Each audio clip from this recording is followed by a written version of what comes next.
આજરોજ અમે બાલોદ, ટોટીદરા, રોંઢ, ઓરપટારના ગ્રામજનો, ખેડૂતો પ્રાંત અધિકારીશ્રીને આવેદનપત્ર આપવા માટે આવ્યા છે। આજે જે ટોટીદરા ગામમાંથી ગૌચરની જગ્યામાંથી જે રસ્તો બનાવીને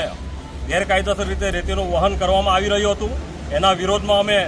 10 દિવસ પહેલાં કલેક્ટરશ્રીને આવેદનપત્ર પાઠવ્યું હતું અને 7 દિવસનું અલ્ટિમેટમ આપ્યું હતું કે 7 દિવસમાં કોઈ તંત્ર એક્શન નહીં લે તો અમે ગામના ગ્રામજનો, ખેડૂતો જાતે મળીને આ ગૌચરમાંથી જે ગેરકાયદેસર રીતે રસ્તો બનાવેલો છે રેતીનું વહન કરવા માટે એ ખોદી નાખીશું। તંત્રએ આમાં કોઈ કાર્યવાહી ન કરતા અમે સમગ્ર ગામના લોકોએ આ રસ્તો ખોદીને આ વહન થતું અટકાવ્યું હતું,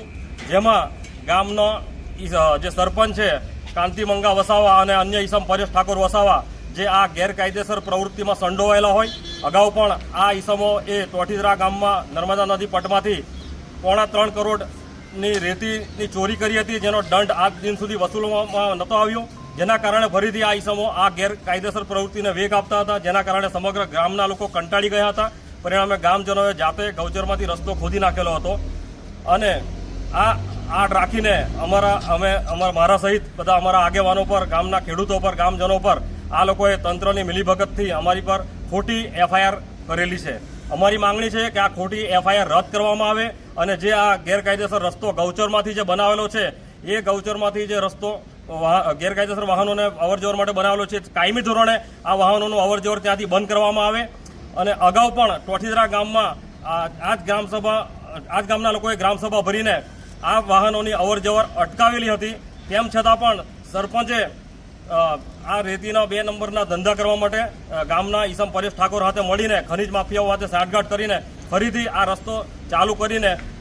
ખેડૂતોને નુકસાન પહોંચાડવાનું કામ કર્યું છે, ગ્રામજનોને નુકસાન પહોંચાડવાનું કામ કર્યું છે। હવે જ્યારે આ લોકો ફરિયાદ કરી છે ત્યારે એ લોકો સાહુકાર બને છે અને ઉલટાના ચૂર કોટવાલ કો દંડે એ રીતે ફરીથી એ લોકો